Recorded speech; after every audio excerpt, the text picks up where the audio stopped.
이영돈 TV SNS 계정으로 제보가 하나 들어왔습니다.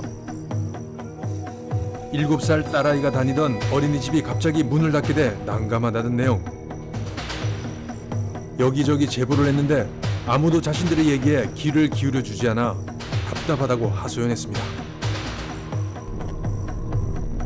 저희는 어떤 내용인지 취재를 해보기로 했습니다. 대구광역시 북구의 한 카페로 향했습니다.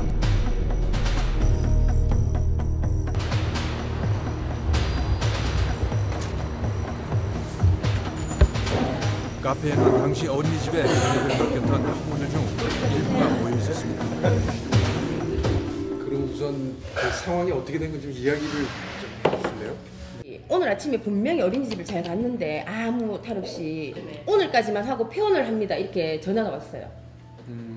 갑자기 그렇게 연락하니까 이 엄마들이 전부 다 멘붕이 와서 그날은 전부 다 엄마들이 북구 온 데를 다 다니고 막 어쩔 수 없이 울며 겨자 먹기로 비싼 돈 내고 유치원에 따로 입학을 했는 애들도 많고 봐줄 데가 없으니까 그만두고 집에서 애를 보는 상황도 있고. 전체가 몇 명이나 돼요? 전체가 우리 54명. 근데 지금 여기 계신 분은 3세만 하고 작년 6세반.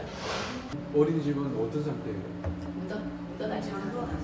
집기들도 좀 정리가 돼 있는 상태고. 우리는 우선 어린이집이 어떤 상태인지 궁금했습니다.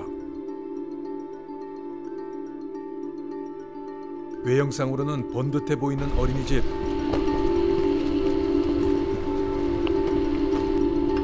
그러나 문은 자물쇠로 굳게 잠겨져 있습니다.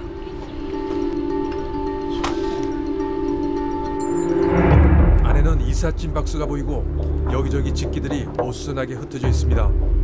심지어는 어린이들이 가지고 놀던 장난감도 보입니다.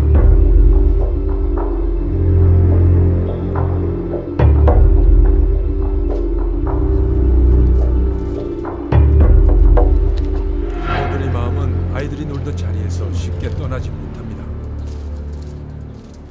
아이들의 작품들이 외부에 버려져 있습니다. 이 애들 그린 거 아니에요? 네. 이렇게 애들 걸 이렇게 다 사진도 다 걸어놨는데 저희가 다 떼갖고 갖고 왔어요. 비 오는 날 와가지고. 지금 붙어 있어요? 아, 다 붙어있던 건 제가 다 뗐어요.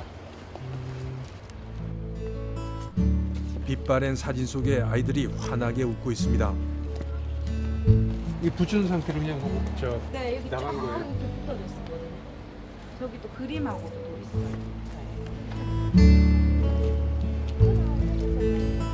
이거는 나도 정리도 제대로 하지 못하고 급하게 떠나버린 느낌입니다. 부모들은 안타깝기만 합니다. 이런 것도 그래. 짐을 챙겨줄 때 이런 것도 다 챙겨줄 거 아니가 그래.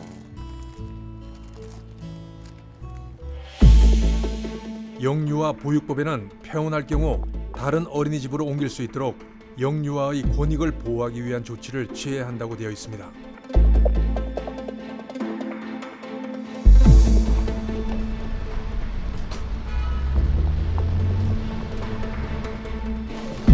과연 필요한 조치가 취해졌을까?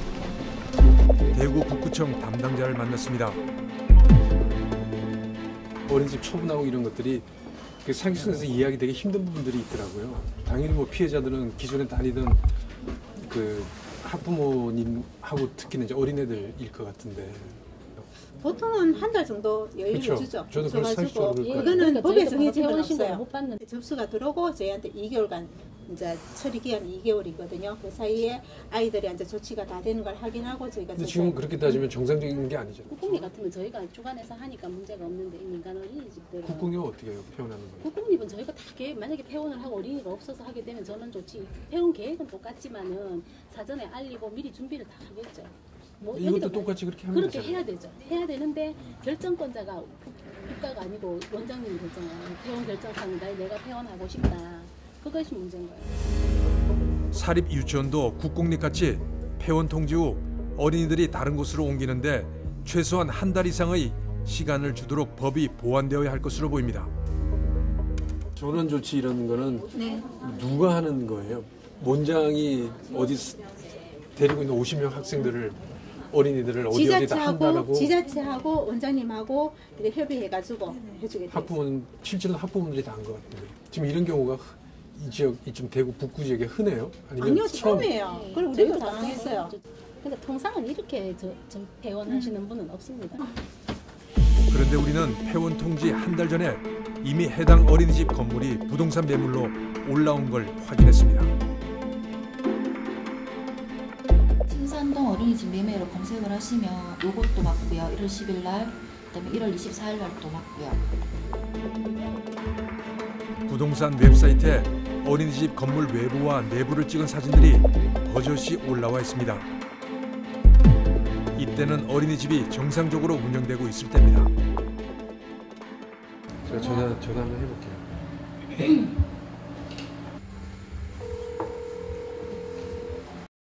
어린이집인가 매매됐습니까? 아직 나와 있어요? 그럼 어린이집으로 매매가 된 거예요? 어린이집을 하시겠다고 누가? 아니요. 제가 알기로는 어린이집에 매매된 게 아니고 원래 네. 그분이 어린이집으로 내놓은 게 아니고 네. 그거를 이제 일반 건물로 사신 것 같아요. 그분도 그렇게 원하셨는데 다른 용도로 이제 냈었거든 광고를. 아 광고도요? 예, 예. 나오자마자 바로 팔렸어요? 네, 뭐 오래 걸리진 않았습니다. 네, 알겠습니다. 학부모에게 폐원 통보하기 전에 어린이집 건물은 이미 매매가 끝난 상태였습니다. 팔리고 나서 급하게 폐원한 거네요. 폐원을 하기로 결정을 자기들이 만약에 했으면 그 전에 미리 시간을 드릴 테니까 다른 데에 빨리 이렇게 옮기도록 하세요 하고 공지를 내려주고 시간을 줬어야 되는데 시간이 없습니다. 그게. 제가 사건을 시간 순으로 정리해 보겠습니다.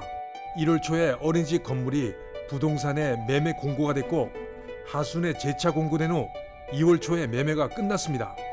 그리고 2월 하순 학부모들에게 폐원 하루 전날 문을 닫으니 애들을 데려오지 말라고 통보를 한 것입니다.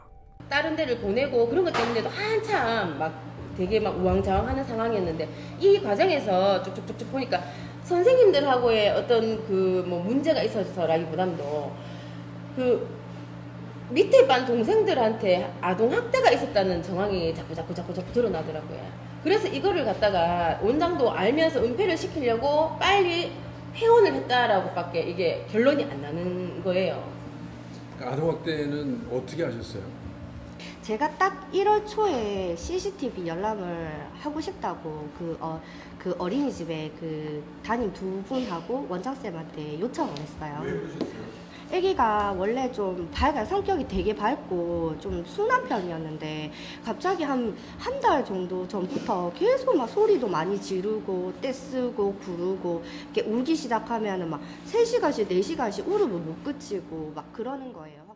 귀 뒤에 상처가 콕콕 찍힌 게 있는 거예요. 그래서 이거 뭐야? 라고 그러니까 강민아쌤이 꼬집었어. 이렇게 얘기를 하는 거예요. 갑자기. 그래서 어차피 폐원한 마당이 안 되겠다 싶어가지고 CCTV를 보던지 어떻게 해야겠다 싶어서 바로 112 신고를 했죠.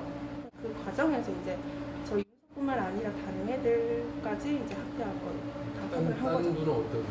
건들고 뒤로 또 제끼던 행동을 하고 등을 탁탁 때리시더라고요. 한 두세 번 이렇게 막 때렸어요. 뺨 때리고 머리 때리고 전부 얼굴 쪽으로 밥 잘 먹고 있는 애를 뒤에서 뒤통수를 왜 때리느냐 말이야. 이래 해가지고 때리고 이랬대요. 인터넷 뉴스처럼 정말 심하게 막 애들 막 밀치고 이런 장면은 솔직히 없었어요. 근데 선생이 하는 행동을 보면은 이게 일상이었어요.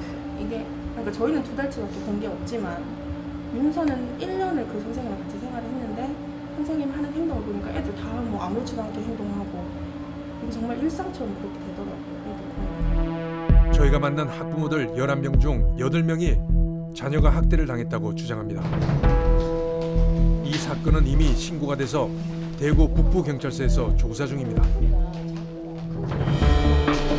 학부모들이 어린이집 CCTV 영상을 다시 보자고 요구하고 있습니다.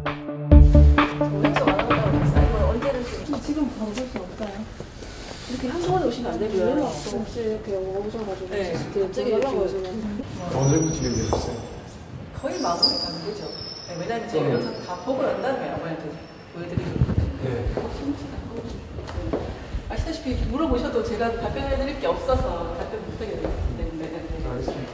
제 번호는 아시잖아요. 핸드폰 번호에 그 원장한테 그러니까 본인이 원하지 않으면 상관없어요. 그래도 저는 이런 절차가 상대방한테 그 이야기할 수 있는 기회를 줘야 되니까 전화 통화도 괜찮고 가서 좀 만나도 되고 얼굴 안 내도 되고 하여튼 그쪽 의사는 타진을 해봐 주십사고 이제 부탁드리는.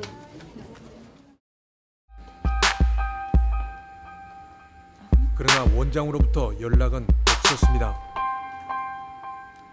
같이 의논해갖고 뭐 이렇게 해결할 수 있는 방안도 있었었는데 그거를 지나치고 무조건 덮으려고만 했다 하는 거 이거는 진짜 너무너무 이해도 안 되고 인간적으로 진짜 너무너무 배신감 느끼고 그 부분에 대해서는 진짜 우리들한테 와서 정말 진심으로 사과하는 모습을 정말 보여줬으면 좋겠다. 그리고 잘못된 부분에 대해서는 정말 꼭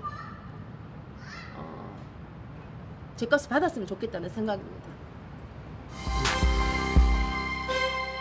현재 이 사건은 대구지방검찰청으로 송치됐습니다.